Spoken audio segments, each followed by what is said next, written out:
Halo Sobat Mubah, bagaimana kabarnya? Kali ini saya akan membahas sebuah kisah penuh misteri dan konspirasi. Kematian seorang detektif swasta di Hawaii yang awalnya dianggap kecelakaan, justru membuka konspirasi gelap yang menyeret Yakuza, penguasa korup, dan dua saudara yang lama terpisah oleh dendam masa lalu. Hei, coba berak, timu, Hei, lagu random film dimulai. Plot twist, datang jangan kabur, woi. Kita bedah cepat, gak pakai lama. Mubah waktu sinema. Kisah berawal di kota Hawaii yang sedang ramai dengan hiburan malam. Terlihat seorang pria tua detektif swasta bernama Walter Hale. Dia sedang menyusup di tengah kerumunan orang-orang karena dirinya telah diawasi beberapa orang yang memburunya. Kemudian Walter segera memasukkan sebuah paket sebelum akhirnya tewas yang sekilas tampak seperti kecelakaan tabrak lari.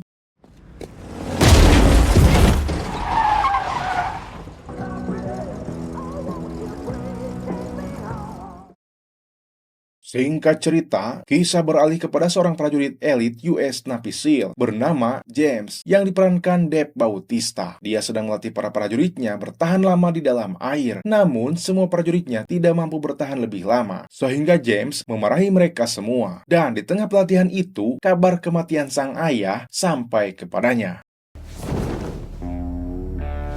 So is it hit and run? You can get a copy of the police report and the death certificate by tomorrow. Di sisi lain, Johnny, adik tiri James, yang diperankan aktor ternama yang tidak asing lagi yaitu Jason Momoa. Dia adalah mantan detektif polisi yang sedang diskor di Oklahoma. Pada saat itu, dia sedang bertengkar dengan kekasihnya, Valentina, karena Johnny sering melewatkan waktu bersamanya, bahkan lupa hari ulang tahunnya. Valentina yang sudah kesal ingin pergi meninggalkannya, walau Johnny terus memohon untuk tetap tinggal, tapi semuanya percuma. Baby! Shushu Senior! God damn it. Not again. Di tengah kegalauan itu, Johnny mendapat telepon dari istrinya James, yaitu Layla. Dia memberitahukan bahwa ayahnya meninggal dan berharap Johnny bisa datang ke pemakaman. Tapi, belum sempat Johnny mencerna kabar kematian ayahnya yang nyaris asing baginya, rumahnya justru diserbu preman Yakuza. Mereka yakin Walter sempat mengirimkan sebuah paket kepadanya, meski hubungannya dengan sang ayah nyaris tak pernah ada. Shut the fuck up!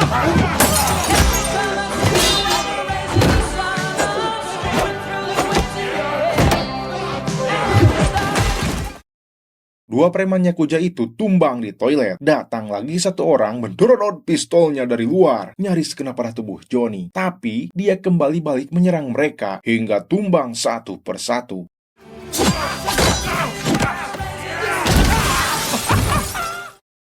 Johnny dengan gaya santuinya sambil mengejek membuat para preman Yakuza itu semakin kesal dengan tingkahnya.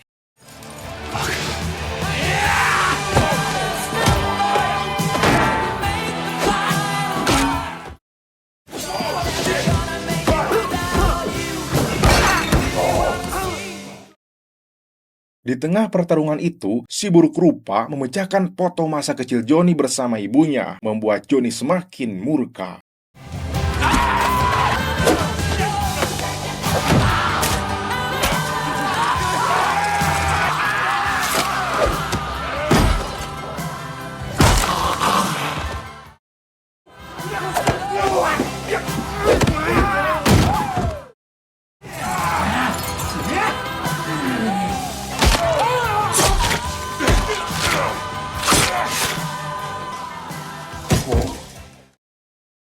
Akhirnya, semua preman Yakuza tewas. Serangan itu menyalakan api di hati Johnny. Ia memutuskan terbang ke Hawaii untuk menghadiri pemakaman Walter, sekaligus mencari tahu kebenaran di balik kematiannya.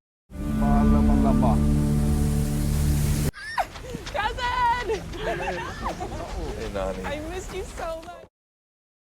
Dua saudara yang telah lama terpisah dan nyaris tak pernah saling menyapa kembali dipertemukan. Di sana, Johnny juga bertemu istri James dan anak-anak mereka, serta sepupu mereka, Nani, yang bekerja untuk Gubernur Hawaii, Peter Mahu, seorang teman lama keluarga mereka. Long time, bro. Thank you all for taking the time to mark the end of one journey and the start of Selesai pemakaman, Johnny diajak James ke rumah masa kecilnya. Di sana mereka makan malam bersama dengan penuh canda tawa. Tapi, di tengah makan bersama itu, suasana berubah jadi sedikit tegang. Ketika Johnny mengatakan tujuan dia ke sana bukan untuk menemui saudaranya, melainkan mencari pembunuh ayahnya, yang dimana ibunya pun sama terbunuh di masa lalu. Walaupun James menegaskan bahwa ayahnya korban tabrak lari, tapi Johnny tidak percaya. Karena obrolannya sensitif, Layla menyuruh anak-anaknya pergi ke kamar, dan James mengajak Johnny untuk berbicara empat mata di luar. Oh, it's a great note, James. Someone killed Walter? You haven't seen or talked to the guy in over 20 years, and all of a sudden you want to go sniff around his business? Why don't you trust me? Just fucking once! You couldn't find the guy who killed your mother, so now all of a sudden you decided someone killed your father. So you gotta find that guy. Karena selisih pendapat, mereka bertengkar dan memilih menyelidiki kematian Walter secara terpisah. Malamnya, Johnny pergi ke sebuah bar untuk meluapkan kekesalannya. Di sana dia minum sendirian, lalu dihampiri seorang pria obesitas, anak buah sindikat. Kemudian memberitahu Johnny bahwa bosnya ingin bertemu dan tiba-tiba... Don't try to run when it kicks in. Sorry, hun. You roofied me? Pussy. Setelah sadar dari pingsannya, Johnny sudah berhadapan dengan Tuan K yang langsung memperingatkannya karena sudah berani kembali ke daerah kekuasaannya, yang dimana dulu Johnny pernah menyakiti anak buah Tuan K. Dalam obrolan itu, Tuan K menawarkan kesepakatan. Jika Johnny ingin selamat, maka dia harus pergi dari kota asalnya. I'm from here. No, you're not from here, bro. You gonna wear my mark now, brah! You gonna wear my mark! You gonna be safe now, but not for long. I'm gonna give you 7 days! Di sisi lain, James bertemu detektif Rennet untuk mendapat pengarahan dan mengkaji lebih dalam terkait kematian ayahnya yang bukan tabrak lari biasa. James juga ingin sekalian mengambil barang pribadi milik ayahnya. Tapi, sebelum pergi, detektif Rennet sempat memuji reputasi James dan Johnny, namun sedikit mengkritisi James. Rennet menduga ujung-ujungnya James akan membangunkan beruang yang sedang tidur, yaitu Johnny. Kemudian, James melawan statement itu. So you're gonna have to take my word for it when I tell you that I'm the fucking bear. Thanks for your time.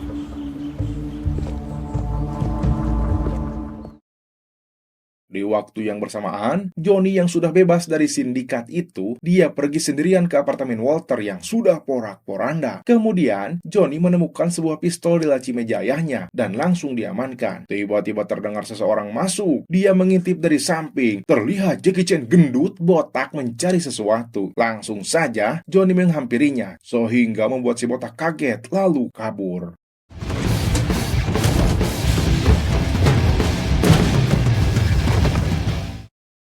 Si botak tengil itu malah mengejek. Dia tidak tahu berhadapan dengan Aquaman tengil juga. Merasa dirinya sudah aman, padahal...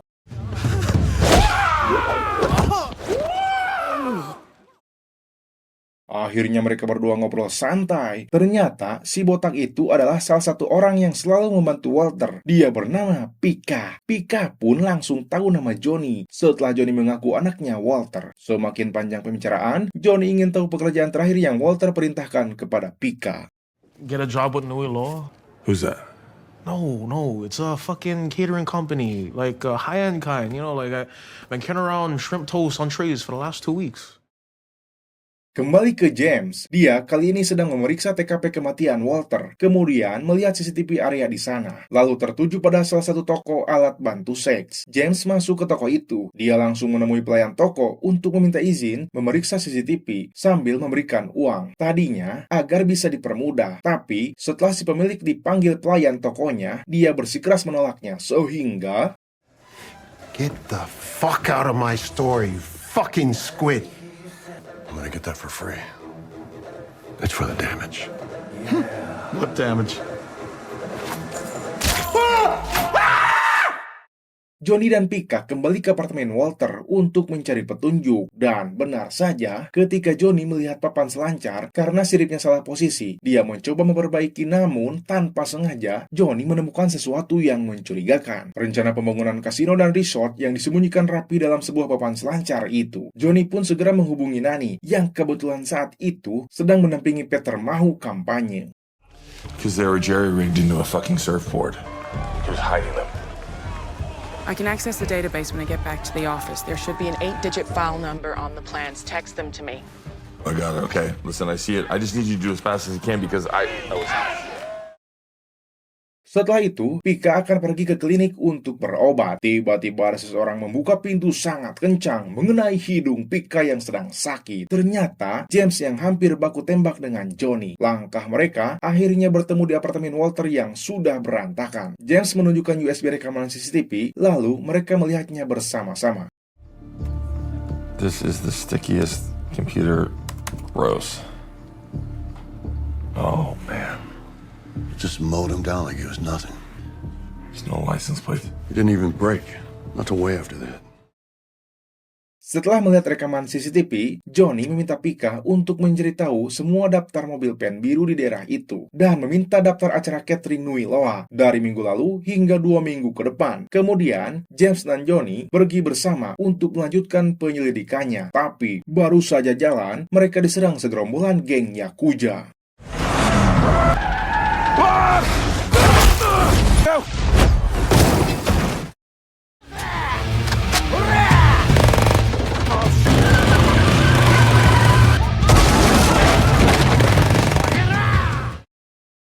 James kesulitan mengambil senjata. Johnny balik menembak, tapi kaca mobil geng Yakuza itu anti peluru. Untungnya, James berhasil mengambil pistolnya dan...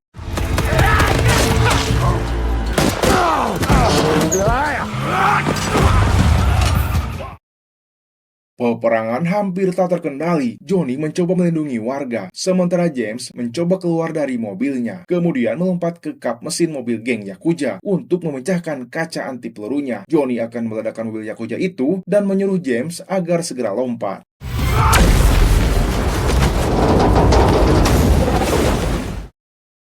You blew up my fucking car. No, I blew up their car and then it landed on yours. Selesai kejadian itu, mereka berdua diberi peringatan detektif Rennet yang kesal karena sudah menghancurkan mobil geng Yakuza yang belum diketahui ada kaitannya dengan kematian Walter. Johnny yang tengil membuat Rennet salah menduga karena sebelumnya pernah memujinya. Sebelum pergi, James memberikan USB rekaman CCTV kepada Rennet agar bisa dibantu penyidikannya. I don't think he likes me very much. So anyone actually like you? Fuck you.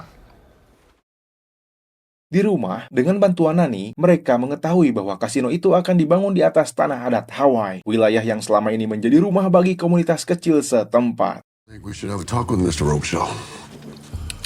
He's actually hosting his annual fundraiser for the art museum tomorrow. Sweet. Keesokan harinya, Johnny dan James berangkat menuju sebuah pulau yang katanya akan dibangun pembangunan kasino. Di sana mereka bertemu dengan para warga penghuni pulau tersebut. Tidak lama, Johnny ditelepon Pika, memberitahukan bahwa ada polisi menemukan mayat dan mobil pen biru di pantai Makapu. All the blue vans registered on the island. Any familiar names leap out to you? Can we keep this? No, it's police business. As in my business.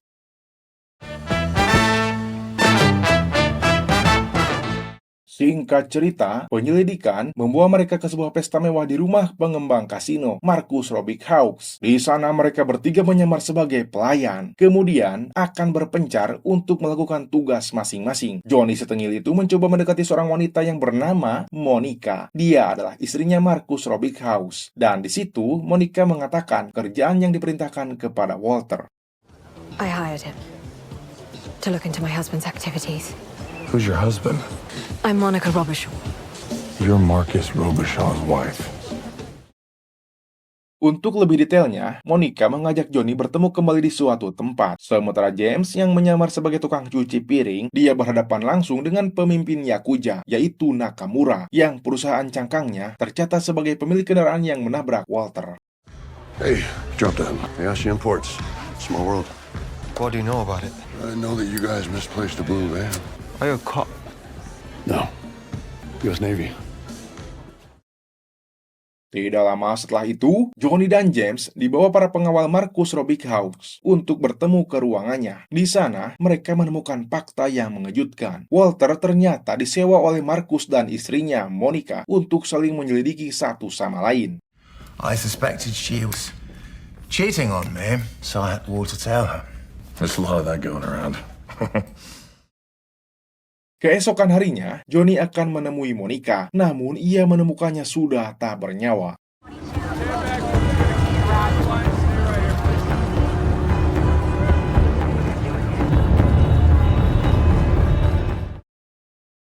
Yakin Markus berada di balik semua ini, Johnny kembali ke rumah Markus untuk konfrontasi. Namun yang ia dapat justru boge mentah dari para pengawal, sebelum akhirnya dijebloskan ke penjara. Oh, it's Fat John Cena.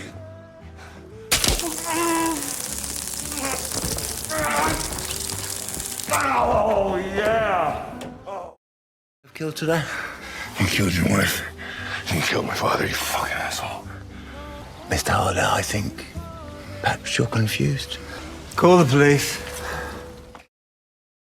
Usai dibebaskan, ketegangan lama antara Johnny dan James akhirnya meledak. Mereka berkelahi habis-habisan, menumpahkan semua luka yang selama ini dipendam.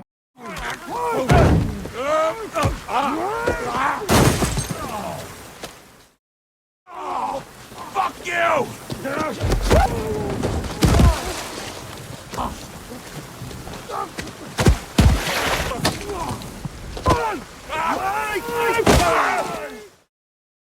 Di tengah hujan deras itu, mereka saling baku hantam tanpa ada yang melerainya. Tapi James menghentikan pukulannya setelah Johnny terkapar tak melawan. Di situ Johnny mengakui bahwa obsesinya mengungkap kematian Walter dipicu oleh kegagalannya mengungkap pembunuhan ibunya sendiri. James pun akhirnya buka suara. Ia mengusir Johnny dulu demi menyelamatkan nyawanya dari sindikat, kelompok kriminal lokal yang selama ini Johnny salahkan atas kematian sang ibu. Kesalahpahaman itulah yang menghancurkan hubungan mereka selama bertahun-tahun. I never found the man that killed my mom.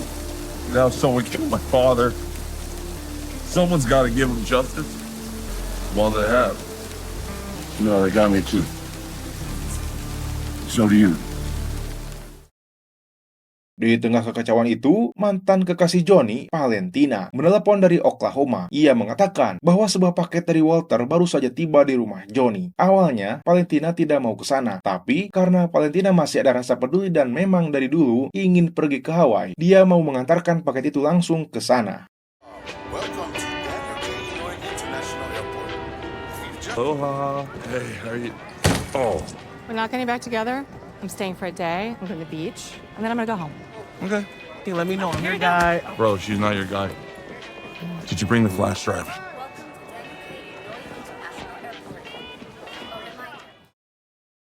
Paket itu isinya ternyata sebuah flash drive, kunci keamanan menuju dompet digital milik Walter. Namun, sebelum sempat bernapas lega, mereka kembali diserang Yakuza.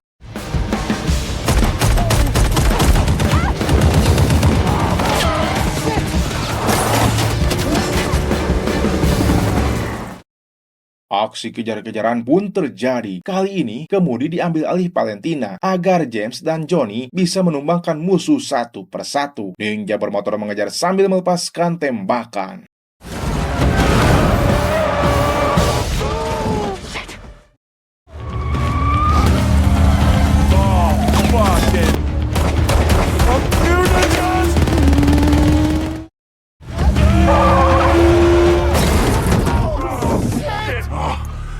I love you. I know. Pertarungan cukup sengit. Di dalam mobil yang sempit membuat kita greget melihatnya. Untungnya, kedua anak buah geng Yakuza itu berhasil mereka musnahkan.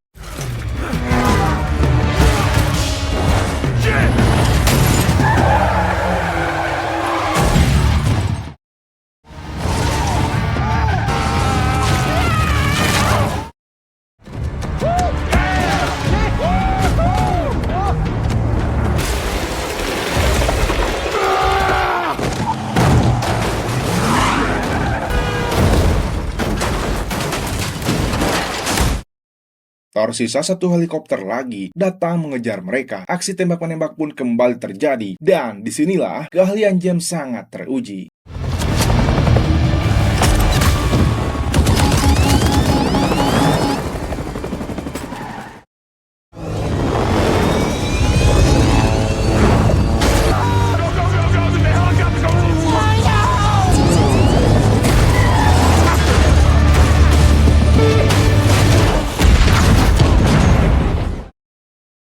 Setelah pertarungan sengit, mereka berhasil lolos dan membuka isi dompet digital tersebut. Isinya membuat mereka terdiam. Jutaan dolar, lengkap dengan catatan transaksi rekening luar negeri atas nama Gubernur Mahou.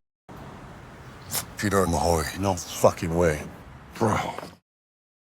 Semua potongan mulai menyatu. Robbie Hawks bekerja sama dengan Yakuza, telah menyuap sang gubernur demi melegalkan perjudian dan membangun kasino di tanah adat Hawaii. Walter dibunuh karena ia mengetahui semuanya dan sempat mengirimkan bukti itu kepada Johnny. Robbie Cox wants to build a casino resort in Hawaii. He needs someone to legalize gambling, and he wants to build it on Hawaiian homelands. Right, so for $12 million, he buys himself a governor. Setelah itu, mereka pulang ke rumah James. Namun, ketika James menelepon istrinya, ia menemukan handphonenya berdering di sana. James pun segera mencari ke setiap ruangan rumah, lalu menemukan anaknya yang ketakutan bersembunyi di toilet. Kyle, you okay? Kyle. They took her. They tried. They took her. I'm sorry, I should have protected her. Tak lama kemudian, Robbie Hawks menghubungi mereka. Ia mengaku telah menculik Layla dan Nani dan menuntut flash drive itu sebagai tebusan. Alright, Johnny, I think you get the idea. The drive for the women. I want you to bring it over here and I want you to do it fucking now. Tanpa ragu, James dan Johnny bersiap-siap mengambil alat persenjataan lengkap. Mereka akan menyerbu rumah Robbie Hawks. Neither are we. Tibalah mereka menyusup ke rumah Robbie Hawks, membunuh satu persatu para penjaga di sana. Pertarungan berdarah pun terjadi.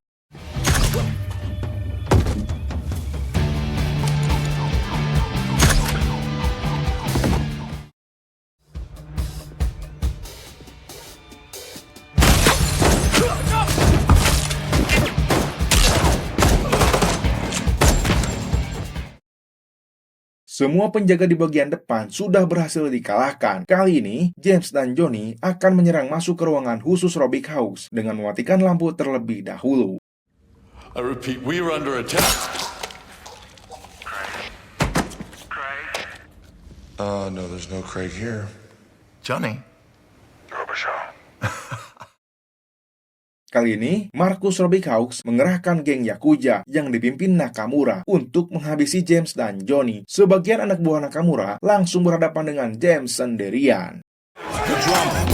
You hear the cracking sound of bones snapping, pop locking, chest boxing, guards back in action. Try to move down to a fraction, breaking bodies down to the smallest. James yang sendirian hampir saja kewalahan, tapi ia tetap berhasil mengalahkan semua anak buah Nakamura. Kemudian, James dan Johnny masuk ke ruangan Robbie Hawks. Mereka berhasil menyelamatkan Layla dan Nani. God damn it. Oh. What took you so long? I'm bleeding. I'm so sorry. Setelah mengamankan Layla dan Nani, James diserang tembakan Nakamura. Disinilah kesempatan James untuk menghabisi Nakamura untuk selamanya.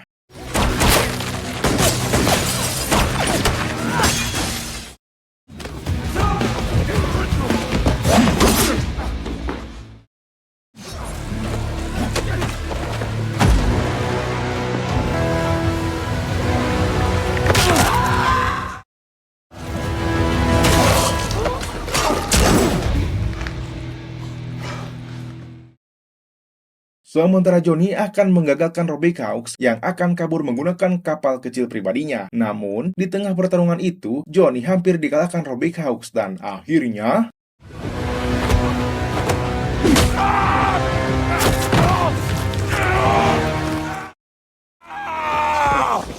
Did you really think you could stop me?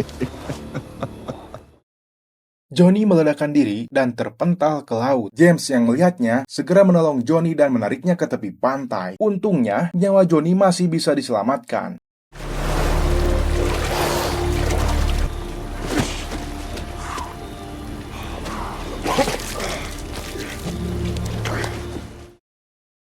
Setelah semuanya selamat, skandal itu berakhir dengan penangkapan Gubernur Mahou atas tuduhan korupsi. I've given everything I have for you. I was more of a father to the two of you than Walter ever was. Sebagai balas jasa, karena telah menyingkirkan Yakuza, pemimpin sindikat memberikan Johnny selembar kertas berisi nama pria yang membunuh ibunya. Namun, Johnny memilih jalan berbeda. Ia membakar kertas itu di atas panggangan, melepaskan dendam yang selama ini mengikat hidupnya. 12 million to buy back our childhood.